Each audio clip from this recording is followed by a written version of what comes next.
Picture this. It's 1875, the middle of nowhere, Arizona. The street is pure dirt, dust swirling in 110-degree heat. There's no air conditioning, barely any shelter, and the nearest actual city is a week's ride away. Out of a ramshackle saloon steps out a guy who looks like he's headed to a Manhattan boardroom. Three-piece wool suit, starched collar, polished boots, gold pocket watch catching the sun. He's sweating through layers of fabric that would make you pass out just from looking at them. And this was just a regular Tuesday. What the hell was going on? Why did people in the Old West dress like they were attending the opera when they were literally living in dirt? Welcome to Usefulish. Every week we're going to take one seemingly ridiculous question from history and dig until we find out why humans are the way they are. Today's question: why did frontier towns look like a costume party where everyone came dressed as Victorian aristocrats? And more importantly, what does it tell us about the performance we're still putting on now? Stick around, because by the end of this, you're going to look at your LinkedIn profile photo in a whole other way. First, let's talk about why we think we know what the Old West looked like. Those stiff, barely colorized photos of stern-faced cowboys and pioneer families where everybody's dressed to the nines, standing rigidly. But what you might not know is those photos are complete bullshit when it came to everyday life. Get your picture taken in 1875 wasn't like snapping a selfie is now. It was a major event. Cameras were rare, photographers were traveling specialists, and the whole process could take all day. You didn't just wander in accidentally wearing your work clothes. Think about it like this. If a professional photographer showed up in your town today and said, "I'm taking portraits that your great-great-grandchildren will see," you wouldn't stumble in your pajama pants and hoodie. You'd put on your best outfit, even if you were cleaning gutters all morning. Those formal clothes and blank expressions wasn't their daily reality. That was them just trying to look presentable and like someone who deserved to be remembered. Which brings us to the real question. Why did they think looking fancy was so important that they'd suffer through wearing wool suits in desert heat just to make that happen? The Old West was insane. Boomtowns popped up around gold strikes or railroad stops, filled with strangers who knew nothing about each other. There were no background checks or calling references, and really almost no way of verifying if someone was trustworthy or dangerous.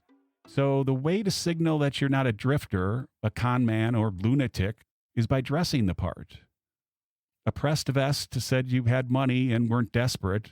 A starched collar suggested education and refinement. And clean boots meant you weren't living in the dirt like an animal, even though many were. Without Facebook profiles or credit scores, your outfit was your whole resume. If you looked like a gentleman, you were treated like one. But if you showed up looking rough, people assumed you were. It was that simple, and I guess that complicated too. Even the outlaws understood this. Billy the Kid's most famous photo shows him with a bowler hat, vest, and a tie. The guy was literally straight up murdering people, but he understood that looking respectable opened doors that being his authentic self never could. It's like today's dress for the job you want advice. Except back then, too often, the job you wanted might be staying alive long enough to make it through the winter. But wait, how did a miner in the middle of Nevada get a three-piece suit? Welcome to the miracle of mail-order catalogs. By the 1870s, companies like Montgomery Ward were shipping fashion to the frontier. Picture walking into a dusty general store and finding stacks of catalogs promising the latest styles from Chicago or New York. You could order everything from silk vests to top hats and then have them delivered by wagon. But this wasn't cheap. A decent suit might cost a month's wages. But people saved up anyway, sent off their measurements, and waited weeks for their package to arrive. That suit was an investment in their future, not just something they had laying around in their closet. Think about how crazy this is. People were literally buying respectability across thousands of miles of bad neighborhoods. It's like today's influencer culture, except instead of buying the latest trendy outfit on Instagram or Pinterest, you're in many ways buying it to convince strangers you're not going to rob them.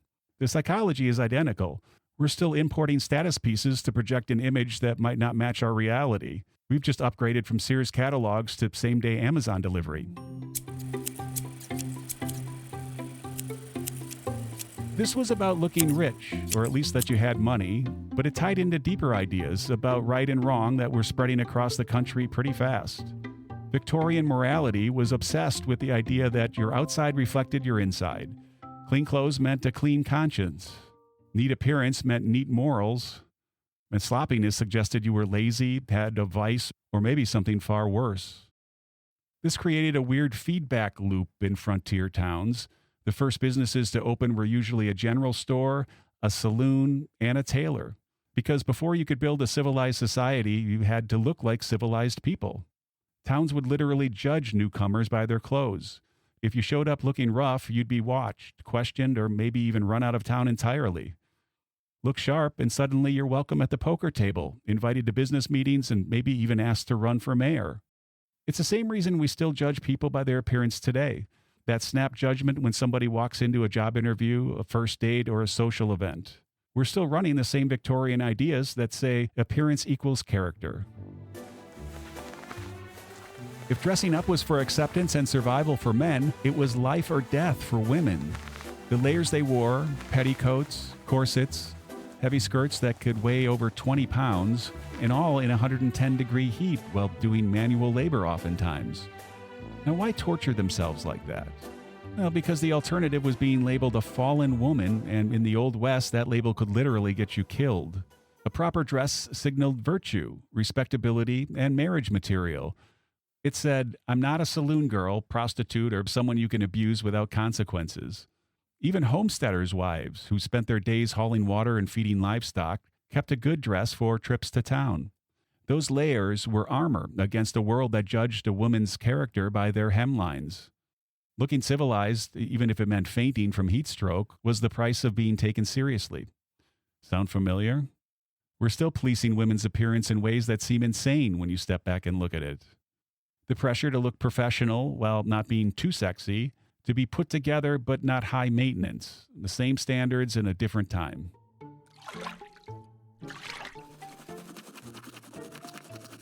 Now here's where it gets really wild, because keeping those fancy clothes clean was a nightmare.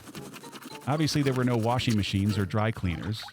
Laundry meant hauling water from a well, building a fire, scrubbing with soap harsh enough to strip skin, and then hanging everything to dry in dust-filled air.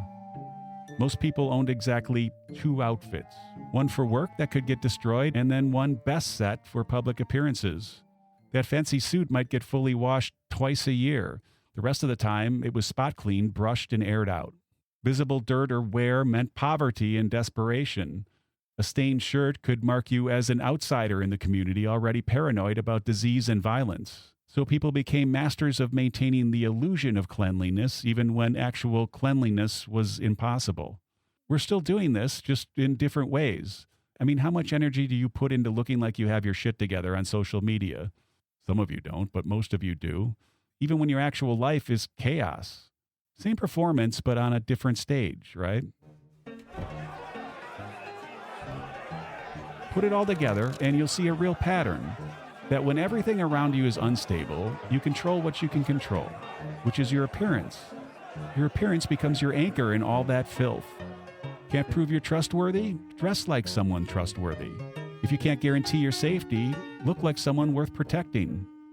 Can't control the violence and uncertainty around you? Project an image of stability until it actually becomes reality. Some frontier towns took this so seriously that showing up underdressed was basically a social crime. Look ragged, and people started wondering what you were hiding or what you were running from. Or think about your own life, your professional wardrobe, carefully put together funny social media presence, the way you dress differently for different occasions. You're running the same game as those frontier settlers, using appearance to project stability, success, and trustworthiness in an uncertain world. The stakes haven't changed, and the game is nearly identical. So why was the Old West so overdressed? Because everything around them was falling apart and out of control, and what they wore was the one thing they could control. Plus, their survival depended on their appearance. Perception is reality, something just as true today as it was then.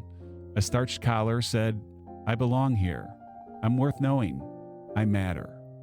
In a time where you couldn't prove your worth with credentials or connections, you wore it instead. That suit was a defense against disorganization, and it was basically an investment in the future you were trying to build.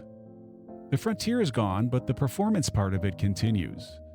We're still dressing for the job we want, creating our image to survive in an uncertain time, still using appearance to project stability we might not actually possess. Your power suit, Instagram pictures, the way you present yourself in Zoom meetings is all the same impulse. Sometimes looking the part is the first step to becoming the part. That's the thing about human nature. The clothes and styles change, but the reasons we wear them stay exactly the same. Now, next week on Usefulish, why do we shake hands? And I'll tell you now, it's weirder and a lot more violent than you probably think. Subscribe wherever you get your podcasts, and if this made you think, share it with someone who needs to hear it. Because understanding why we do the things we do is always useful-ish. Usefulish. You get it.